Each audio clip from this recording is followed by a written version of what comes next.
یہودی چاہتے ہیں کہ اللہ کے نور کو اپنے منہ کی پھونکوں سے بجھا دیں۔ تاریخی اعتبار سے سب سے پہلے چلیے اس ماحول میں جب یہ آیات نازل ہوئی ہیں، اس وقت اگرچہ اسلام کی مخالفت میں دو گروہ تھے جو سرگرم تھے، ایک مشرکین عرب جن کے سر خیل تھے مشرکین مکہ، اور دوسرے یہودی۔ چنانچہ یہی بات ہے جو سورہ مائدہ میں فرمائی گئی، لَتَجِدَنَّ أَشَدَّ النَّاسِ عَدَاوَةً لِلَّذِينَ آمَنُوا الْيَهُودَ وَالَّذِينَ أَشْرَكُوا، تم پاؤ گے کہ اہل ایمان سے دشمنی میں شدید ترین تمام انسانوں میں یہودی ہیں اور مشرک ہیں۔ مکے کے مشرک یا جزیرہ نما عرب کے مشرک اس وقت جن کے سر خیل تھے، جن کے لیے قرآن مجید میں سورہ توبہ میں ائمہ کا لفظ آیا ہے، فَقَاتِلُوا أَئِمَّةَ الْكُفْرِ، ایک طرف وہ تھے جو شدید مخالف اور دوسری طرف یہودی، لیکن ان دونوں کی مخالفت کے انداز میں فرق تھا۔ یہ نوٹ کرنا چاہتا ہوں میں آج، اچھی طرح سمجھ لیجئے۔ پہلا فرق یہ تھا کہ مشرکین عرب سامنے سے وار کرتے تھے جمع مردی کے ساتھ، ان کے مقابلے میں ان کی مخالفت میں کمینگی نہیں تھی۔ وہ اپنے باطل معبودوں کے لیے بھی گردن کٹا رہے تھے۔ ابو جہل نے کہا تھا ذرا نیچے سے گردن کاٹنا تاکہ اونچی نظر آئے کہ سردار کی گردن ہے، جب تم کسی چیز پر اس کو اوپر لٹکاؤ گے۔ 70 جانیں انہوں نے پیش کی ہیں بدر میں اپنے دین باطل کے لیے اور اپنے معبودان باطل کے لیے۔ اس کے برعکس یہودیوں کی مخالفت تھی کمینگی والی مخالفت، ان میں مقابلے کی ہمت نہیں تھی، جرأت نہیں تھی۔ لا یقاتلونکم جمیعا، سورہ حشر میں فرمایا یہ یہودی کبھی تم سے مسلمانوں جمع ہو کر جمعیت کی شکل میں ڈٹ کر میدان میں آ کر مقابلہ نہیں کر سکیں گے، الا فی قری محصنۃ او من وراء جدر، بڑے مضبوط قلعہ بندیوں میں اپنے آپ کو محفوظ کر کے اور فصیلوں کے پیچھے سے، دیواروں کے پیچھے سے، عورتوں کی طریقے سے پتھراؤ کریں گے، اس کے سوا کچھ نہیں کر سکتے۔ تو پہلا فرق یہ تھا کہ مشرکین مکہ اور مشرکین عرب بالعموم مخالفت کر رہے تھے، لیکن ان کی مخالفت جمع مردوں والی مخالفت تھی، سامنے کے دشمن کی حیثیت سے کھلم کھلا علی الاعلان، جبکہ یہودیوں کی مخالفت میں کمینگی تھی، سازشی انداز تھا، خود لڑنے کی بجائے دوسروں کو ابھار ابھار کر لاتے تھے۔ اور دوسرا بڑا فرق کیا تھا، اس پہلے فرق کو تو نمایاں کیا اسی لفظ سے کہ گویا کہ اپنے منہ کی پھونکوں سے بجھانا چاہتے ہیں۔ ابو جہل بھی بجھانا چاہتا ہے اللہ کے نور کو، لیکن اپنے زور بازو کی بنیاد پر، اور یہ لوگ کردار کے اعتبار سے اتنے گر چکے ہیں کہ زور بازو کی بنیاد پر نہیں، منہ کی پھونکوں سے بجھانا چاہتے ہیں۔ بہترین تعبیر کی ہے اس کی مولانا ظفر علی خان نے کہ نور خدا ہے کفر کی حرکت پہ خندہ زن، پھونکوں سے یہ چراغ بجھایا نہ جائے گا۔ دوسرا فرق یہ تھا کہ اگرچہ مشرکین میں بھی ایسے لوگ تھے جو پہچان چکے تھے کہ محمد اللہ کے رسول ہیں، سچے ہیں، صادق ہیں، لیکن وہ استثنائی معاملات تھے، وہ غافل تھے۔ قرآن مجید میں بار بار ان کے کفر کے لیے ایک توجیہ پیش کی گئی ہے کہ ان کے پاس کوئی رسول آیا ہی نہیں، ان کے لیے رسالت اور نبوت بڑی ایک عجیب سی شے تھی، وہ چیزیں ان کے ذہن سے بالکل خارج ہو چکی تھی۔ لیکن یہود کا معاملہ اس کے برعکس تھا، وہ 100% پہچانتے تھے محمد رسول اللہ کو صلی اللہ علیہ وسلم، بالخصوص ان کے علماء، یعرفونہ کما یعرفون ابناءہم، پہچانتے ہیں اسے جیسے کہ اپنے بیٹوں کو پہچانتے ہیں، علی وجہ البصیرۃ، وہ کسی مغالطے میں نہیں تھے، پوری ڈٹائی کے ساتھ پہچانتے ہوئے۔ آپ کو تو معلوم ہے کہ حضور صلی اللہ علیہ وسلم کی جو نشانیاں ہیں ان کا تو معاملہ بہت آگے کی بات ہے۔ حضور کے ادنا رفقا کا معاملہ کیا تھا کہ حضرت عمر رضی اللہ تعالیٰ عنہ کے بارے میں پوری ان کی صفات ان کے ہاں موجود تھیں، اور عیسائی علماء نے ان کے ساتھ ٹیلی کر کے ہی حضرت عمر کو سامنے کھڑے ہو کے دیکھ کر اور پھر جو ہے یروشلم کا قبضہ دیا تھا کہ ہاں یہ وہی درویش بادشاہ ہے جس کا ذکر موجود ہے ہماری کتابوں میں کہ یروشلم اس کے ہاتھوں فتح ہوگا۔ تو یہ دو فرق ذہن میں رکھیے، یریدون لیطفئوا نور اللہ بافواہہم واللہ متم نورہ۔ دوسری بات جو سوچنے کی ہے اس آیت میں کہ نور اللہ سے مراد کیا ہے؟ اللہ کا نور ایک اعتبار سے ذہن منتقل ہوتا ہے قرآن حکیم کی طرف۔ نور اصل میں قرآن مجید میں ہدایت کے لیے بھی آتا ہے، تورات کے لیے آیا فیہا ہدی و نور، انجیل کے لیے آیا فیہ ہدی و نور، روشنی ہی سے انسان راستہ دیکھ سکتا ہے۔ الہدا قرآن حکیم، ہدایت کاملہ، اس کے لیے خاص طور پر لفظ آیا ہے۔ سورہ تغابن میں فرمایا فآمنوا باللہ ورسولہ والنور الذی انزلنا واللہ بما تعملون خبیر۔ ایک مفہوم تو یہ ممکن ہے قرآن مجید کے اس اصول کے تحت کہ القرآن یفسر بعضہ بعضا، ویسے یہ کہ اس کا عام مفہوم اسلام، ہدایت، جس معنی میں چاہے لے لے، لیکن میرا ذہن زیادہ جس چیز کو قبول کر رہا ہے وہ ایک ایسے شخص کی تعبیر ہے جو اگرچہ کوئی معروف عالم دین نہیں تھا، میں نہ عارف نہ مجدد نہ محدث نہ فقیہ، اقبال اپنے بارے میں صاف کہہ رہا ہے، میں نہ عارف نہ مجدد نہ محدث نہ فقیہ، لیکن واقعہ یہ ہے اور آپ کے علم میں ہوگا، میرا موقف یہ ہے اس دور میں قرآن مجید کا نور بصیرت اللہ تعالیٰ نے بڑے وافر پیمانے پر انہیں عطا کیا تھا۔ انہوں نے تعبیر کیا ہے اس نور کو نور توحید سے، چنانچہ یہ اتمام کا لفظ اس کے ساتھ واللہ متم نورہ،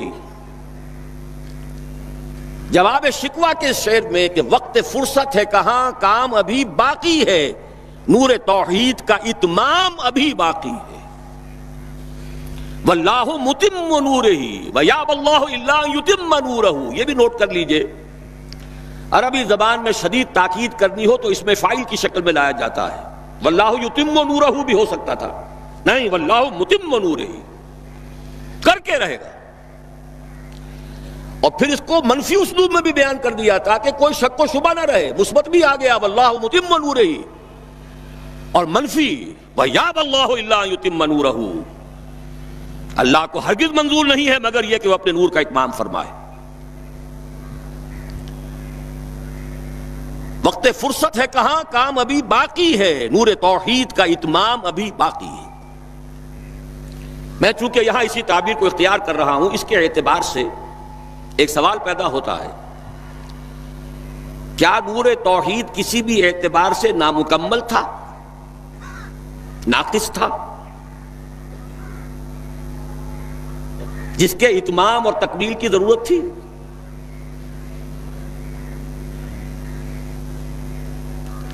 اگر میں اس سوال کا جواب ہاں میں دوں تو آپ سب چونک جائیں گے، لیکن میری وضاحت سن لیجئے۔ جہاں تک عقیدے کا نور ہے، عقیدے کی توحید ہے، اور انفرادی سطح پر اپنے عمل کی توحید ہے، توحید کے دو حصے سمجھ لیجئے۔ ایک توحید ہے عقیدے کی توحید، اللہ کو ایک ماننا، ایک جاننا، اس کی صفات میں، اس کی ذات میں کسی کو اس کا ساجی، ہمسر، برابر، ہم پلہ، کفر، ند، ضد نہ سمجھنا۔ ایک عمل کی توحید ہے کہ ایک ہی اللہ کے مطیع فرمان ہو جانا، ہما تن، ہما وقت، ہما وجوہ، مخلصین لہ الدین، یہ عملی توحید ہے۔ تو عقیدے کی توحید اور انفرادی سطح پر عمل کی توحید ہر دور میں مکمل رہی، حضرت آدم کی بھی مکمل تھی، حضرت نوح کی بھی مکمل تھی، تمام انبیاء کرام کی مکمل تھی، نہ ان کی عقیدے کی توحید میں کوئی کسر ہو سکتی تھی، نہ انفرادی سطح پر عمل کی توحید۔ لیکن ایک توحید ہے اجتماعی سطح پر عمل کی توحید، پورے نظام زندگی کا اللہ کے حکم کے تابع ہو جانا، یہ ابھی مکمل ہونا تھا، اس کی تکمیل ہونی تھی۔ افراد موحد تھے اپنی زندگیوں میں بھی، اپنے عقیدے میں بھی. نظام جیسا آج آپ غور کیجئے، بڑے بڑے فنے خواہ موحد موجود ہیں ہمارے ہاں، فنے خواہ سمجھتے ہیں اپنے آپ کو کہ معلوم ہوتا ہے شرک ہمارے قریب بھی نہیں آ سکتا. اجتماعی سطح پر ہم سب مشرک ہیں، پوری قوم مشرک ہے، مشرکانہ نظام ہے. جب تک وہ یکون الدین کلہ للہ نہیں ہوتا یہ نظام مشرکانہ ہے، قانون اللہ کا نہیں ہے. آپ کی عدالتوں میں اللہ کے حکم کی کوئی حیثیت نہیں ہے، آپ کی منڈیوں میں اور بازاروں میں اللہ کا حکم نہیں چلتا ہے. معلوم یہ ہوا کہ ایک ہے اجتماعی توحید. کچھ مواقع ضرور آئے ہیں تاریخ انسانی میں جبکہ اجتماعی توحید بھی ہوئی، حکومت قائم ہوئی حضرت داؤد کی اور حضرت سلیمان کی، وہ اجتماعی توحید کی تھی. لیکن ایک بات نوٹ کر لیجئے گا، یہ میرا اصل میں کل کی تقریر کا موضوع ہے. یہ کام تاریخ انسانی میں صرف ایک مرتبہ ہوا ہے کہ ایک فرد واحد اپنی دعوت کا آغاز کرے اور تمام مراحل سے گزار کر اپنی اس دعوت اور تحریک کو اور توحید کامل تک معاشرے کو پہنچا دے. یہ اس سے پہلے کبھی نہیں ہوا. حضرت داؤد کو تو راہ چلتے حکومت مل گئی تھی، جنگ تو ہو رہی تھی حضرت طالوت اور جالوت کی. وہ تو ایک گڈریا اپنا گوپیا لے کر آ گیا ہے وقت پر اتفاقاً، اور اس گوپیے کی جو پتھر تھا وہ جالوت کے آنکھوں کے اس کی زرہ میں جو سوراخ تھا اس میں سے ہو کر اس کے بھیجے میں گزر گیا، مارا گیا، حکومت مل گئی. کیا حضرت داؤد ایک داعی کی حیثیت سے سامنے آئے تھے؟ کیا انہوں نے اپنی کوئی جماعت بنائی تھی؟ کیا ان مراحل سے گزرے تھے؟ قطعاً نہیں. صرف ایک مرتبہ ہوا ہے تاریخ انسانی میں، اور وہ محمد الرسول اللہ صلی اللہ علیہ وسلم. فرد واحد سے بات شروع کر کے یہ جو آتا ہے خطبات جمعہ میں آپ سنتے وحد اللہ، توحید باب تفعیل سے، اور اپنی توحید کو خالص کرو اور خالص کرو اور خالص کرو اور خالص کرو، شرک سے اسے ہر اعتبار سے پاک کر دو. تو پوری زندگی کا لائف لانگ ایفرٹ ہے. آخری امتحان توحید کا جو لیا ہے ابراہیم کے رب نے. دیکھیں اس بوڑھے کے دل میں کہیں اپنے بیٹے کی، اکلوتے بیٹے کی محبت تو ہم سے زیادہ نہیں ہو گئی. کیسے کیسے امتحانات سے گزر چکا وہ بوڑھا، کیسے کیسے امتحانات. لیکن آخری امتحان دعائیں مانگ مانگ کر بیٹا لیا تھا. فلما بلغ معه السعی، اور جب اب ذرا ہاتھ بٹانے کے قابل ہوا، کہیں اس کی محبت ہماری محبت سے زائد تو نہیں ہو گئی. انی ارا فی المنام انی اذبحک فانظر ماذا تری. اسی لیے جو آتا ہے قرآن مجید میں بار بار حضرت ابراہیم کے لیے آخری سند کے الفاظ آتے ہیں وما کان من المشرکین، شرک کے ہر شائبے سے پاک. تو یہ توحید عملی اجتماعی سطح پر ہونی باقی تھی. اس کا تعلق ہے اگلی آیت سے. یہ کب ہوگی؟ هو الذی ارسل رسولہ بالہدی ودین الحق لیظہرہ علی الدین کلہ ولو کرہ المشرکون. اللہ نے اپنے ان آخری رسول کو محمد صلی اللہ علیہ وسلم کو تو بھیجا ہی ہے الہدا، وہ دین حق اور الہدا اور دین حق دے کر تاکہ غالب کریں. جب تک دین غالب نہیں توحید ناقص ہے. عقیدے کی توحید ہو سکتا ہے کہ ہو، انفرادی سطح پر بھی ہو سکتا ہے، ایک آدمی جہاں جہاں بھی اللہ کا حکم مان سکتا ہو مان رہا ہو، لیکن آخر وہ کسی قوم کا فرد ہے، کسی ریاست کا شہری ہے، کسی خاندان کا فرد ہے، چہار طرف سے جکڑا ہوا ہے رشتوں میں اور تعلقات میں. اس کی زندگی کے کتنے گوشے ہیں کہ جن کو ابھی وہ مشرکانہ نظام اپنی گرفت میں لیے ہوئے ہیں. یہ در حقیقت اسی وقت ہوگا جبکہ اللہ کا دین غالب ہو جائے. هو الذی ارسل رسولہ بالہدی ودین الحق لیظہرہ علی الدین کلہ ولو کرہ المشرکون. مشرک تو کبھی پسند نہیں کریں گے. یہاں ذرا شرک کو سمجھ لیجئے، یہ شرک صرف عقیدے کا نہیں. آج کا سب سے بڑا شرک کیا ہے؟ اللہ کا اللہ کو دو، ریاست کا ریاست کو دو. یہ سیکولر نظام ہے، یہاں پر جو ہے حاکمیت عوام چلے گی.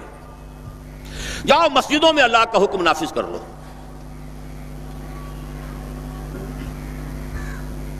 یہ سب سے بڑا شرک، کبھی گوارا نہیں کریں گے. وہ توحید ہو جائے، اللہ ہی کا حکم چلے، سب پر یکساں جاری ہو جائے، سب یکساں اللہ کے حکم کے تابع ہو جائیں.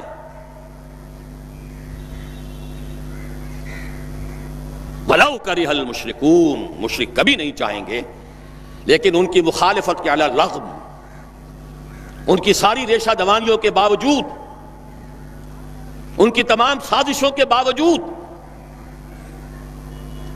اللہ کا دین غالب ہو کر رہے. اب ذرا تاریخی اعتبار سے جائزہ لیجئے. ابھی ہم تھے اس ماحول میں جبکہ ابھی یہ آیات نازل ہو رہی تھی. پہلی بات تو یہ سمجھ میں آ گئی کہ محمد الرسول اللہ صلی اللہ علیہ وسلم کا مقصد بعثت ہے غلبہ دین.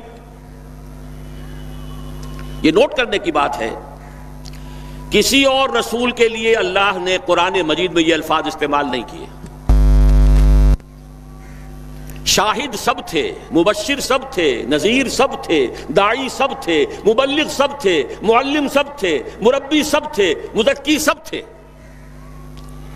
لیکن یہ کہ هو الذی ارسل رسولہ بالہدی ودین الحق لیظہرہ علی الدین کلہ، صرف محمد کے لیے آئے الفاظ صلی اللہ علیہ وسلم، اور 3 مرتبہ آئے. اب اس کے ساتھ جس کو صغرا کبرا کہتے ہیں لاجک میں پریمیسز، اس کے ساتھ جوڑیے دوسری بات جو قرآن میں 5 مرتبہ آئی ہے، اگرچہ وہ آئی ہے ذرا مختلف الفاظ میں. کہیں فرمایا وَمَا أَرْسَلْنَاكَ إِلَّا رَحْمَةً لِّلْعَالَمِينَ، ہم نے نہیں بھیجا ہے محمد صلی اللہ علیہ وسلم آپ کو مگر تمام جہان والوں کے لیے رحمت بنا کر. آپ کی بعثت جغرافیائی، نسلی، قومی، علاقائی حدود سے ماورا، بالا تر. قرآن میں بقیہ سارے رسولوں کی بات آتی ہے تو کہتے ہیں یا قوم یا قوم یا قوم.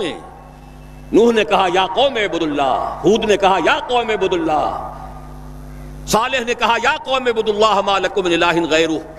اور قرآن کہتا ہے یا ایھا الناس، یا ایھا الناس اعبدوا ربکم الذی خلقکم والذین من قبلکم لعلکم تتقون.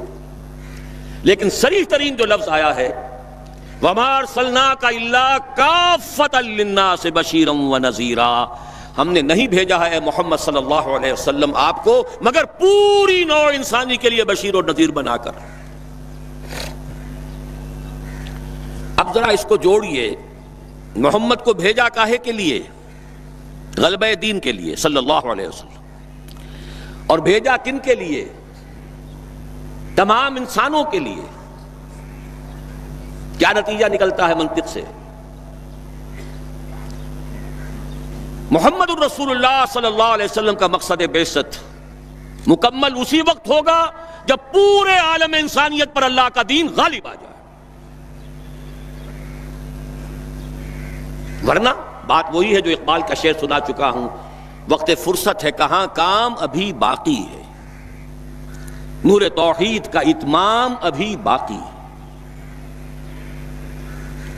لیکن یہ کہ اگر اللہ نے واقعی بھیجا محمد کو دین کے غلبے کے لیے صلی اللہ علیہ وسلم، اور اگر بھیجا ہے پوری نوع انسانی کے لیے، تو ناممکن ہے کہ یہ دنیا ختم ہو جائے اس سے پہلے کہ محمد الرسول اللہ کا مقصد بعثت مکمل ہو.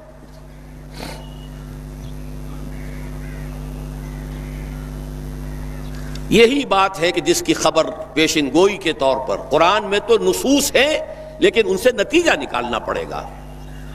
منطق، حضور کو بھیجا پوری نوع انسانی کے لیے اور بھیجا غلبہ دین کے لیے، تو مقصد بعثت کی تکمیل اسی وقت ہوگی جبکہ کل عالم انسانی پر اللہ کا دین غالب آ جائے. اسی کے ساتھ اب ذرا یاد کیجئے سورہ نور کی آیت، جس کو اللہ کے فضل و کرم سے ہم نے کافی عام کیا ہے. ایک ہی بات ہے لیکن ذرا مختلف اسلوب میں آ رہی ہے. وعد اللہ الذین آمنوا منکم وعملوا الصالحات لیستخلفنہم فی الارض. وعد اللہ الذین آمنوا منکم، یہاں منکم پر ذرا زور دیجئے. کن سے خطاب ہو رہا ہے؟ مسلمانوں سے. لیکن ان مسلمانوں کے لیے دو کوالیفیکیشنز، دو پری کنڈیشنز. اے مسلمانوں، اللہ کا وعدہ ہے تم میں سے ان سے جو ایمان اور عمل صالح کا حق ادا کر دے، انکنڈیشنل نہیں ہے. وعد اللہ الذین آمنوا منکم وعملوا الصالحات، ایمان اور عمل صالح کا حق ادا کر دو تو اللہ کا وعدہ ہے. اور وعدہ کتنا مؤکد ہے، نون مشدد کے ساتھ تینوں دفعہ، اور ایک ہی بات کو تین اسلوبوں میں. لَيَسْتَخْلِفَنَّهُمْ فِي الْأَرْضِ، لامن خلافت عطا فرمائے گا انہیں زمین میں. كَمَا اسْتَخْلَفَ الَّذِينَ مِن قَبْلِهِمْ، جیسے کہ خلافت عطا کی تھی ان کو جو ان سے پہلے تھے. جب مسلمانوں کو خلافت اور حکومت عطا ہو جائے گی تو اس کا منطقی نتیجہ ہوگا کہ دین غالب ہو جائے گا. لیکن اس کو بھی کھول کر بیان کر دیا، وَلَا يُمَكِّنَنَّ لَهُمْ دِينَهُمُ الَّذِي ارْتَضَىٰ لَهُمْ، اور لازماً متمکن کر دے گا، غالب کر دے گا ان کے اس دین کو جو اللہ نے ان کے لیے پسند فرما لیا ہے. الْيَوْمَ أَكْمَلْتُ لَكُمْ دِينَكُمْ وَأَتْمَمْتُ عَلَيْكُمْ نِعْمَتِي وَرَضِيتُ لَكُمُ الْإِسْلَامَ دِينًا. اچھا، جب مسلمانوں ہی کی حکومت ہو جائے گی، دین کا غلبہ ہو جائے گا، تو ظاہر بات ہے مسلمانوں کے لیے بندشیں اور خوف تو ختم ہو گئے. اس کو بھی واضح الفاظ میں وَلَا يُبَدِّلَنَّهُم مِّن بَعْدِ خَوْفِهِمْ أَمْنًا، ان کی خوف کی حالت کو امن اور سکون سے بدل دے گا، کوئی خوف نہیں ہوگا. اب یہاں فرمایا یعبدوننی لا یشرکون بی شیئا، تب جا کر وہ ان کی عبادت اس درجے میں مکمل ہوگی کہ اس میں شرک کی کوئی آلائش باقی نہیں رہے گی. جب تک نظام پورا اللہ کے دین کے تابع نہیں، شرک موجود ہے.